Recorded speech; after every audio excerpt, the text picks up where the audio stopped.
প্রত্যেক বছর অ্যাপেল তাদের আইফোন লঞ্চের সময় কিছু ফিচার দেয় এক্সক্লুসিভ। তো সেই ফিচারগুলো চায়না যে ব্র্যান্ডগুলো আছে মোবাইল কোম্পানি তারা কিন্তু কপি করে তাদের ইউআইতে তারা নিজেদের মতো ইমপ্লিমেন্ট করে। তো আপনি যদি চাইনিজ ব্র্যান্ডগুলো রিসেন্ট যে ইউআই গুলো আছে সেগুলো যদি চেক করতে যান, যেমন HyperOS 3, OxygenOS 6 এবং OxygenOS, এগুলো যদি চেক করেন প্রত্যেকটাতেই দেখবেন যে কিছু ফিচার সিমিলার। যেমন এইবার যে অ্যাপেলের হাইপ যে জিনিসটা নিয়ে সেটা হচ্ছে গ্লাস ইউআই এর যে থিমটা আসছে তো এই জিনিসটা চায়নার ম্যাক্সিমাম কোম্পানি মোটামুটি তাদের ইউআইতে দিছে। তো আজকে কথা বলবো OxygenOS 6 নিয়ে। OxygenOS 6 ও বেশ ভালো রকম মোটামুটি কপি করছে এবং ইউজ করতে গিয়ে আমার কাছে বেশ ভালোই মনে হয়েছে, সেটা আপনাদের সাথে শেয়ার করবো। চলুন ভিডিও শুরু করা যাক।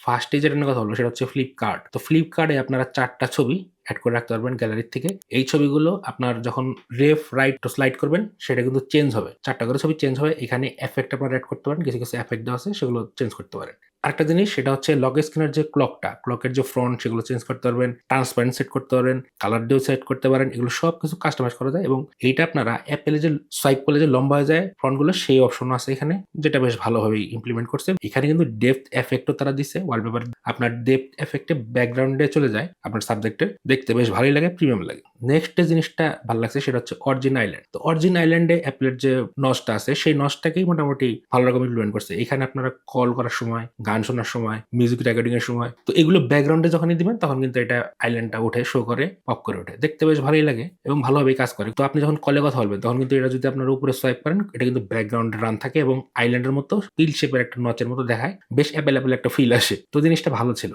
এখানে গ্যালারিতে যে ফিচারটা দিচ্ছে আমার কাছে খুবই ভালো লাগছে। এটা হচ্ছে আপনার ট্যাপ করে রেখে আপনার সাবজেক্টকে ব্যাকগ্রাউন্ড থেকে সেপারেট করতে পারবেন, সেটা অন্য কোনো জায়গায় সেন্ড করতে পারেন। তো ফটো শেয়ার ভাই আইল্যান্ড। তো গ্যালারি থেকে আপনারা ফটো ডাইরেক্টলি শেয়ার করতে পারবেন, যেটা উপরে আপনার শর্টকাট আসে, সেখান থেকে আপনি হোয়াটসঅ্যাপে সেভ করতে পারেন, ইমেলেও সেন্ড করতে পারেন অথবা পার্সোনালি এক্সট্রা কোনোভাবে সেভ করে রাখতে পারেন। আর এআই এর কিছু ফিচার তো এখানে ভালোভাবে ইমপ্লিমেন্ট করছে, যেমন এখানে সাবজেক্ট ইরেজ, এখানে আপনারা ব্যাকগ্রাউন্ড ইরেজ করতে পারবেন, আপনারা কোনো কিছু জেনারেট করতে পারেন সেটাও করতে পারবেন। গ্লোবাল ভেরিয়েন্টে আরো ভালোভাবে অপশনগুলো দেখা যায়, তবে এখানে চায়না ভেরিয়েন্ট হতে কিছু চাইনিজ লেখা আসে। তো ইউজার ফ্রেন্ডলি ছিল, মোটামুটি ভালোই আউটপুট দিতেছে। তো এইটার যে কন্ট্রোল সেন্টারটা, আপনারা যখন নোটিফিকেশন প্যানেলটা টান দিবেন অথবা কন্ট্রোল সেন্টার টান দিবেন, দুই দিকে দুইটা থাকে, সেখানে দেখবেন পুরোপুরি অ্যাপেলের গ্লাস এফেক্ট হয়েছে। আমার কাছে মনে হয়েছে আর কি ওইরকমই, মানে গ্লাস অ্যানিমেশন, ওইরকমই এফেক্ট, ওইরকমই একটু ব্লারনেস, তো দেখতে মোটামুটি ভালোই লাগে, অ্যাপেলের একটা ফিল আসে। আর কন্ট্রোল প্যানেল আপনারা পুরোপুরি কাস্টমাইজ করতে পারবেন, কোনো রকম কোনো বাধা নাই। ভলিউম স্লাইডার মধ্যে এখানে কিন্তু একসাথে সবগুলো অপশন পাবেন আপনারা, যেমন মিডিয়া, অ্যালার্ম, মিউজিক প্লেব্যাকের সাউন্ড সবকিছু একসাথে দেওয়া আছে। তো সেটা আপনারা ইজিলি অ্যাক্সেস করতে পারবেন, এই জিনিসটা বেশ ভালো ছিল। আর এখানে একটা জিনিস দেখলাম, মিউজিক প্লেয়ারটা যখন আপনি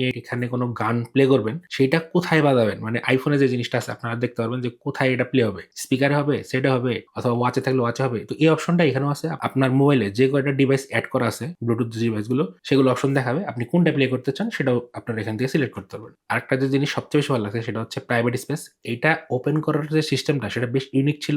এখানে আপনি ফোনের যে শর্টকাট গুলো আছে নিচের ট্রেতে, সেটা লেফট সোয়াইপ করলে দেখবেন প্রাইভেট স্পেস অন হয়ে গেছে। প্রাইভেট স্পেসে আপনারা ইন্ডিভিজুয়ালি আরেকটা সেটের মতো সবকিছুই অ্যাকাউন্ট এখানে ক্লোন করতে পারবেন। এখানে আপনারা আলাদা সফটওয়্যার, আলাদা সবকিছুই এক্সট্রা করতে পারবেন এবং গ্যালারি থেকে, মেন যে গ্যালারি আছে সেখান থেকে যে ছবি ট্রান্সফার করতে চান সেটাও কিন্তু করতে পারবেন।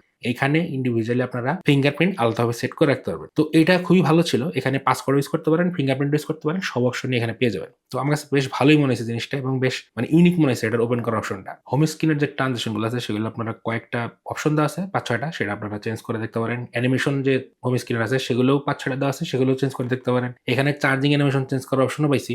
তো ইউনিক মনে হয়েছে আমার কাছে, চেঞ্জ করে দেখছি। অলওয়েজ অন ডিসপ্লেতে এখানে আপনারা ফুল ওয়ালপেপার দেখানোর অপশন পাবেন এবং ইন্ডিভিজুয়ালি যদি আপনার ফ্রন্টটা দেখাইতে চান সেটার অপশন আছে। আমার কাছে ভালোই মনে হয়েছে, খুব একটা খারাপ লাগে নাই, তবে অ্যাপেলের একটা ভাইব আছে। আর হোম স্ক্রিনের যে ফোল্ডার গুলো সেগুলো রিসাইজ করতে পারবেন, এটা নতুন ফিচার দিয়েছে এবং বেশ ফ্রেন্ডলি মনে হলো, ইউজার ফ্রেন্ডলি মনে হয়েছে। আপনার ইচ্ছা রকম চেঞ্জ করতে পারেন। টাইম উইজার্ড দেওয়া হয়েছে, এখানে আপনারা টাইমার যে অপশনটা সেখান থেকে কিছু নতুন উইজার্ড পাবেন, যেটা সেট করে রাখতে পারেন। ইউনিক মনে হয়েছে দেখতে গিয়ে এবং ইউজ করতেও বেশ ভালোই মনে হয়েছে। তো নতুন লাগছে, জিনিসটা বেশ ভালোই ছিল।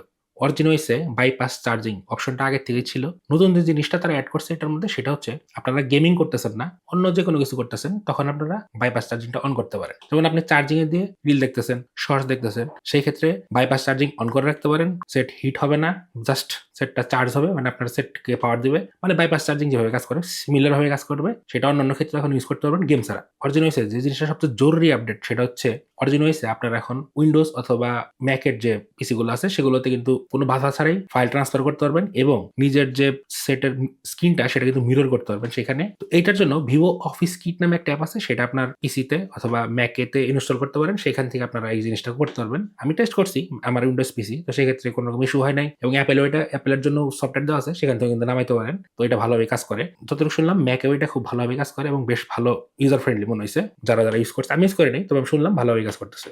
অরিজিন ওএস 6 নতুন যারা সেট কিনতেছেন তারা তো পাইতেছেনই, আর যারা অরিজিন ওএস 5 আছেন তারাও খুব শিগগির আপডেট পাবেন। তো এই হচ্ছে আপডেট ডিভাইসের লিস্ট। এখানে দেখতে পারেন কবে কোন সেট আপডেট পাবে, এটা পজ করে দেখে নিতে পারেন। এই ছিল মোটামুটি ভিডিও শেষ পর্যন্ত দেখার জন্য সবাইকে ধন্যবাদ। দেখা হচ্ছে নেক্সট ভিডিওতে অন্য কোনো টপিক নিয়ে। আজকের মতো বিদায়।